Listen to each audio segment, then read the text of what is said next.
Shabbat, Daf Mem Zayin Amud Aleph. Nous avons appris jusqu'à présent que Rabbi Shimon autorise le Mouktsé.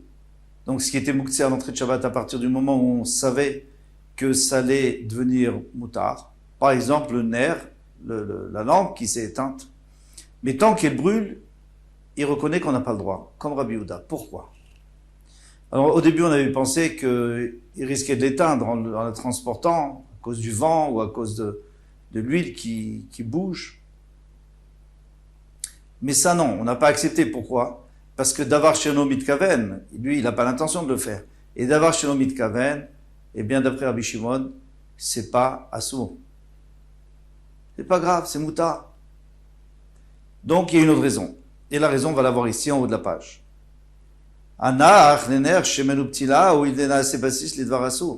Il dit soit la lampe, soit l'huile, soit la mèche, c'est un soutien, c'est une bassisse, c'est une base pour la chalévette. La chalévette, c'est la flamme. Et donc la flamme, donc elle interdit tout le reste. Quand il n'y a plus de flamme, il n'y a plus de problème. Il faut essayer de comprendre pourquoi est-ce que la chalévette, est-ce que la flamme, elle serait assoura. A priori, elle n'est pas du tout assoura, la flamme, parce que la flamme, on s'en sert. On s'en sert pour s'éclairer. Au contraire, c'est pour le éther. Alors, le Higrot Moshe lui dit, c'est pas un kéli. C'est pas un kéli. Il faudrait que ça soit un kéli.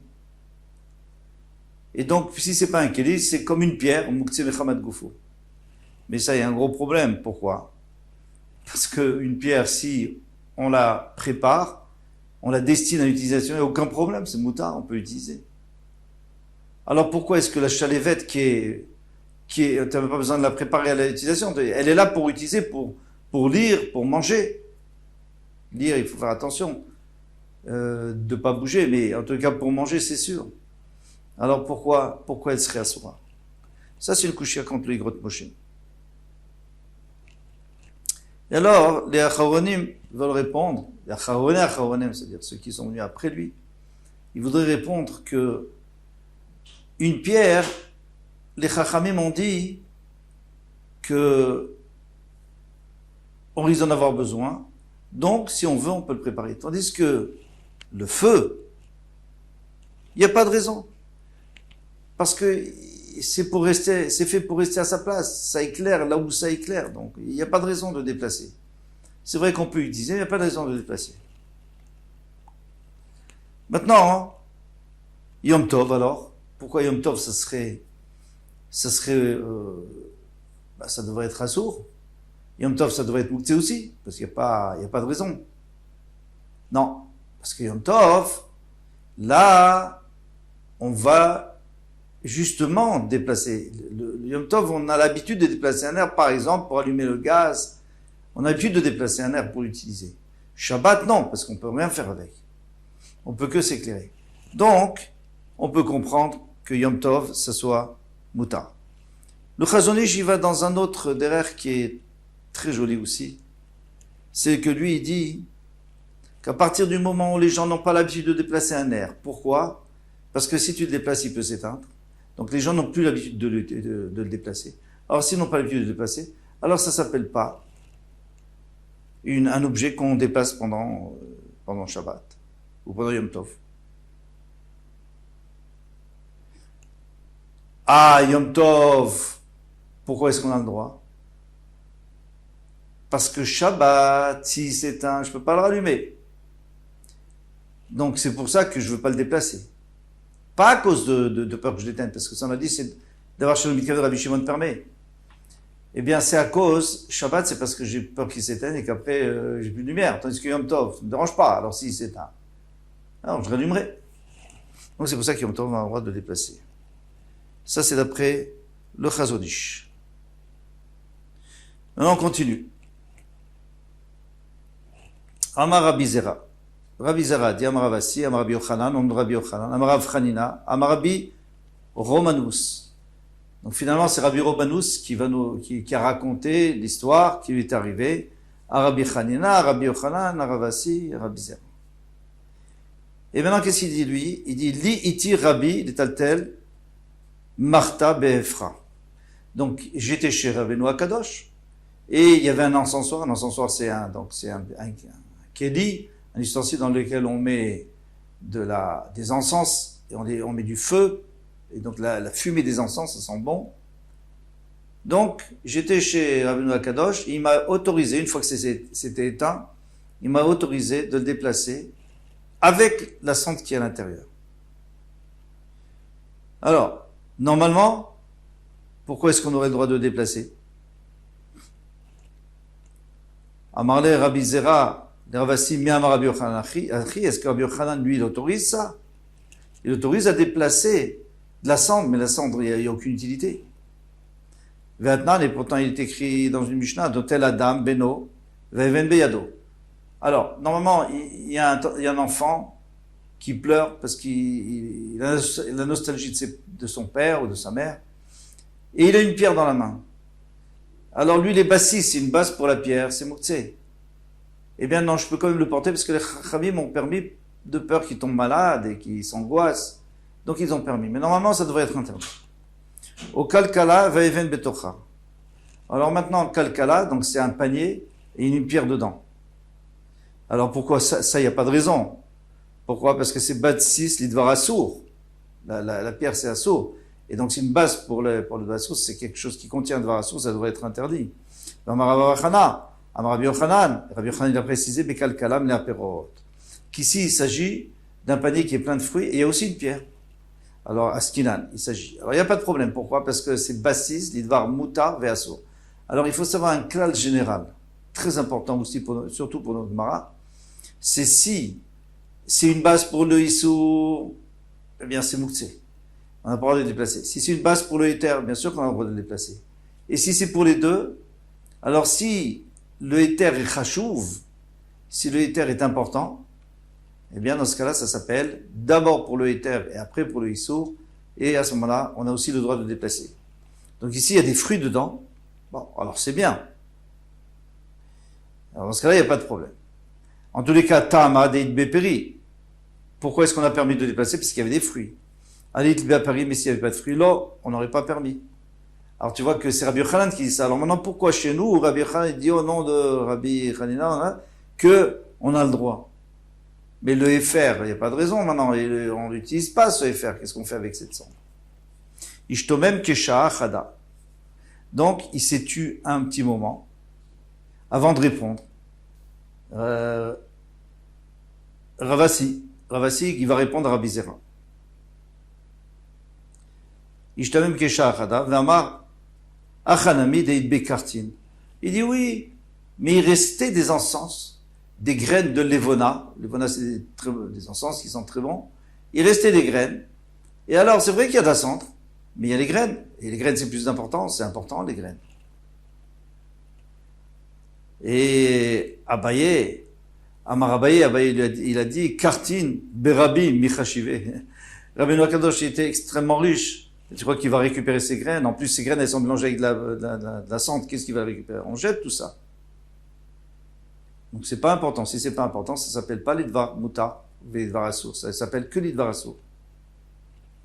Les chitema chazulani, maintenant tu vas me dire, ouais, peut-être que, comme c'est apte pour d'accord, pour Rabbeinu Akadosh, c'est rien, mais pour les gens, les pauvres, s'il y avait des pauvres, il l'aurait récupéré. Il dit, Vatania, et pourtant il écrit dans une braïta, Big Danim, les habits qui sont destinés à des animes, par exemple, un coupon qui fait 3 doigts sur 3 doigts, 3 doigts sur 3 doigts, ou alors qui avec du fil grossier de jute. Un homme riche n'utilise pas ce tissu. Eh bien, les animes ont le droit de le déplacer Shabbat parce que eux, ce coupon-là, ils l'utilisent.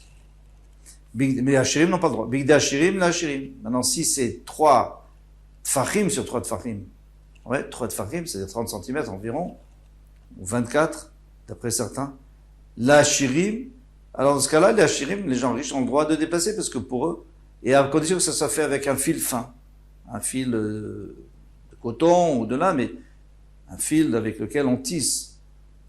Aval d'anime la Hachirim, mais si c'est un tissu qui est apte à des pauvres, et maintenant les riches veulent le déplacer, non, ils ne peuvent pas le déplacer.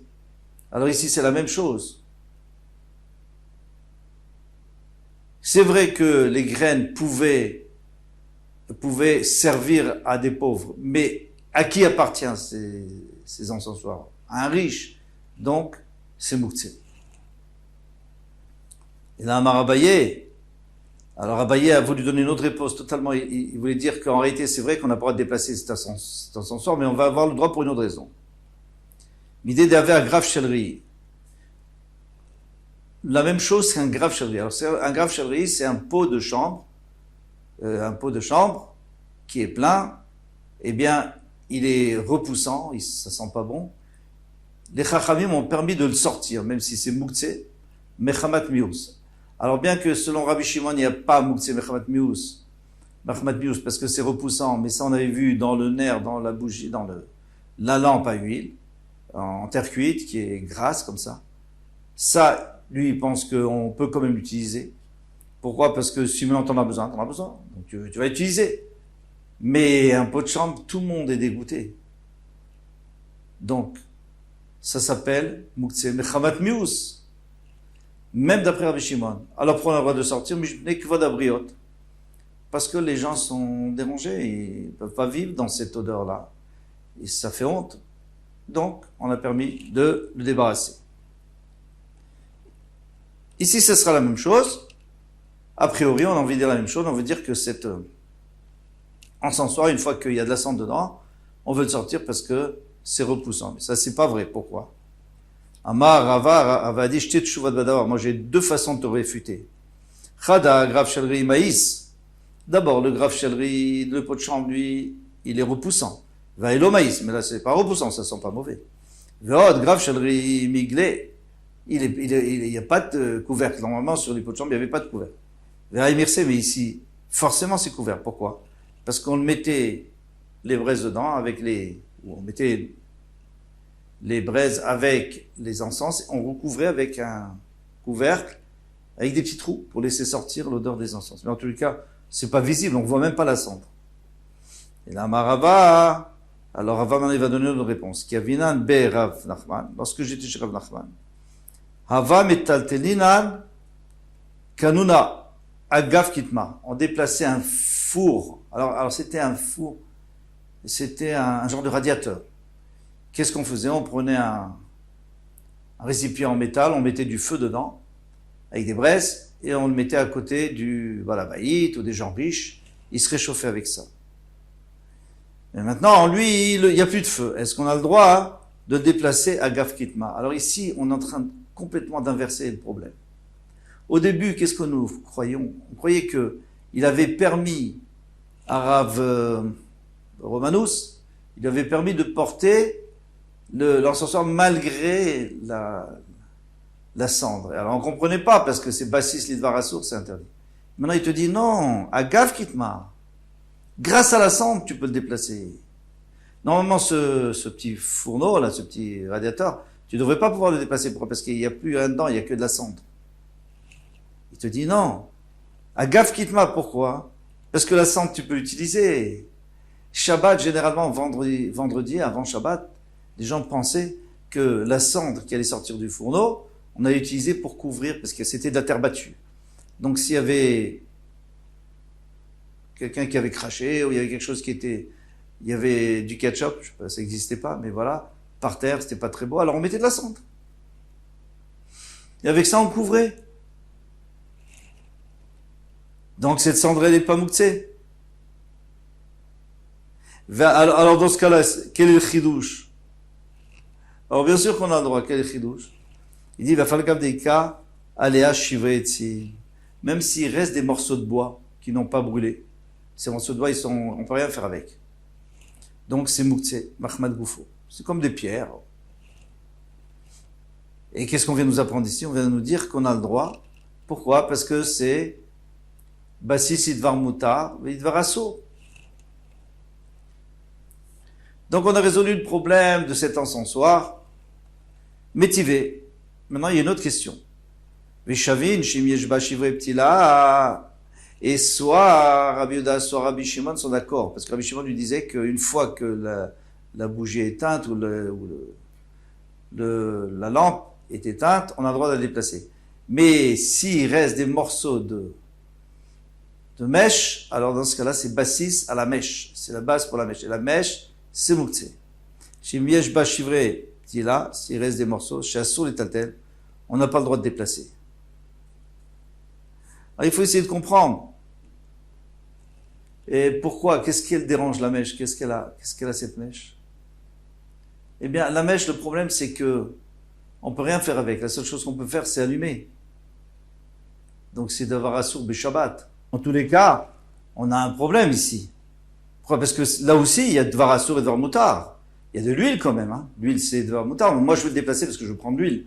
Ok, il y a des mèches, il y a des morceaux de mèches. Et alors? Donc, ça va à l'encontre de ce qu'il disait Rav Nachman. Amar Abaye a dit, Begalila, Chanou, ici, on parlait en Galilée.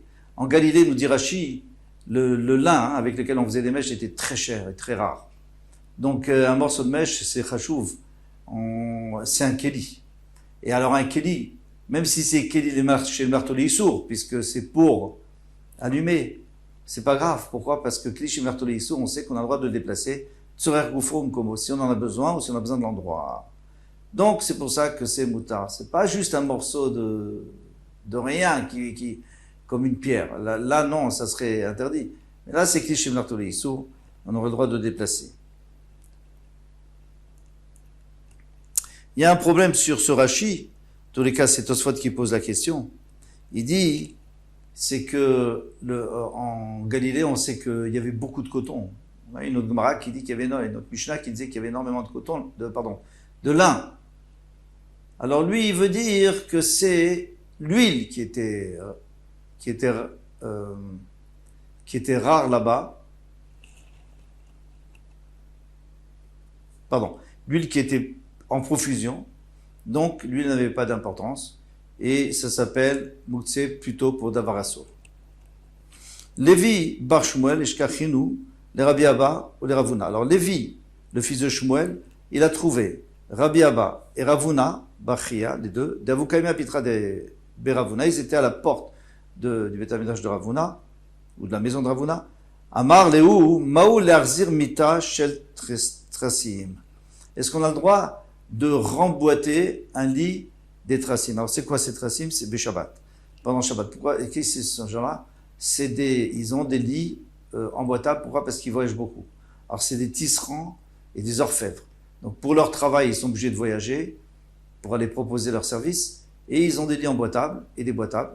Aujourd'hui, on dit des lits pliants, mais dans le temps, on le déboîtait, on l'emboîtait. Est-ce qu'on a le droit de l'emboîter pendant Shabbat? Et ils ont besoin de dormir et ils ont oublié de l'emboîter avant Shabbat. Amroulé Shapir Dami, c'est moutard. Pourquoi c'est moutard? Parce que c'est rafouille. Rafouille, c'est-à-dire que tu le mets pas en force. C'est un peu lâche. Donc c'est pas vraiment un kéli. Tu termines pas le kéli. Ata les kamé de Rabbi Yehuda, et il est venu devant Rabbi Yehuda. Amar, il a dit Rav Shmuel d'Amret Tarvayou. Mais Rav Shmuel, ils disent le contraire. Amachazir mitachel trasim, celui qui remboîte qui remonte ce lit-là, Beshabbat chayav ratat. Il est chayav ratat, attention.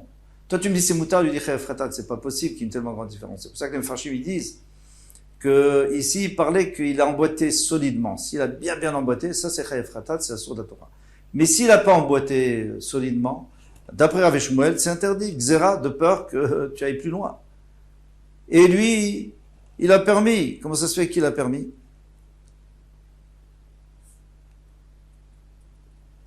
Métivé. On a vu même une braïta, Machazir Kane Menora Beshabbat, Chayav Ratat. Celui qui remet Kane Menora. Donc c'est un candélabre, une menorah, qui est fait de plusieurs morceaux. Et on emboîte de force un morceau qui était tombé. Eh bien, Chayav Ratat. Kané Sayadin, mais si c'est le canet, le roseau, alors aujourd'hui, lorsqu'on veut peindre un plafond, on prend un manche télescopique qu'on agrandit avec le rouleau au bout. Dans le temps, qu'est-ce qu'il faisait? Il prenait plusieurs roseaux de plusieurs tailles différentes. Ils emboîtaient un dans l'autre, et au bout, ils mettaient un chiffon, et avec ça, ils peignaient leur plafond. En tous les cas, on a le droit. Pourquoi? Amachazir kane menorah beshabbat chayafratat. Kane saïdin lo yachazir. Le khatkhila, il ne faut pas le faire. Mais mirzir patour, il est patour. Pourquoi? Parce que de toute façon, c'est fait pour enlever, remettre. Donc c'est pas vraiment un keli, tu finis pas le keli. Avalassour, mais c'est quand même interdit. Et Rabbi Sima, il rajoute quelque chose, Omer, il rajoute quelque chose, Kiren Agula, Chayav, Kiren Pshuta, Patour. C'était quoi, Kiren? C'était un genre de corne dans laquelle il y avait des trous. Et dans ces trous, on faisait rentrer des petites flûtes, chacune qui faisait un autre son. Donc, un autre son. Et quand on soufflait dedans, c'était magnifique, ça faisait plusieurs sons différents. Eh bien, Kiren Agula, c'est une professionnelle. Elle est ronde, je ne sais pas pourquoi il l'appelait Agula, elle est ronde comme ça. Donc, c'était une professionnelle. Et on rentrait bien, on bloquait les flûtes à l'intérieur. Là, c'est Chayav Khatat. Keren Pshutam, non, si c'est une simple, donc on rentre pas très bien fort, c'est pas du professionnel. Eh bien, Pato, il est Pato. Et il est Pato. Il a pas le droit de le faire, mais il est Pato. En tous les cas, ici, on a combien de preuves qu'on n'a pas le droit? Alors, pourquoi eux, ils ont permis? Pourquoi lui, il a permis? Le lit, là, le fameux lit, il a permis... Hein, c'était Ravuna Bachia et Rabbi Abba. Et eux, ils ont permis, c'est tous les deux qui avaient permis de remettre ce lit en place, là, ce lit, de se remboîter ce lit. Alors Ragmar répond et dit Inou de Amour qui a Itana. Eux, ils vont d'après un autre Tana, des Tania, comme il y a un Tana qu'ils ont enseigné. Mal benot amita. Alors il y avait des socles qu'on mettait sous les lits. Parce que le lit, on voulait pas qu'il pourrisse, c'était sur la terre, c'était humide. On mettait des socles, et une fois que ces socles étaient abîmés, on les jetait. Et on en mettait des autres. Donc ces socles avaient un trou, on rentrait le pied du lit dedans. Ou graot amita, et les pieds du lit eux-mêmes. Ou les vachim shel mesibas. Les vachim shel mesibas, c'était lorsqu'on a un arc, et on veut pas que la flèche aille de côté, on met une genre de règle qui permet de redresser la flèche. Eh bien, ces trois choses-là, lo yarzir, on n'a pas le droit de les remboîter. Si on n'a pas le droit de remboîter les pieds du lit dans le lit, le socle dans les pieds du lit, ou plutôt les pieds du lit dans le socle, ou alors cette règle-là, veimirzir patou ravalasso. Mais si il a fait Patur Abalasso. Alors pour l'instant, c'est interdit. Veloïdka, et il ne doit pas enfoncer avec force. Pourquoi? Parce que Taka Chayav Khatat. Il est Chayav Khatat. Rav Shimon Gamliel Omer, il m'a rafouille mutar. Rav Shimon Gamliel, lui, il a dit qu'il a permis si c'était rafouille. C'est-à-dire si c'était pas enfoncé en force. Et c'est pour ça que ces lits-là, on a dit que s'ils sont emboîtés mais lâchement, on a le droit, et qu'on va d'après Rav Shimon Gamliel. Donc avec ça, on a résolu la stira, la contradiction, contre ces deux Amoraïm. Bonne chance, à bientôt, Koltouf.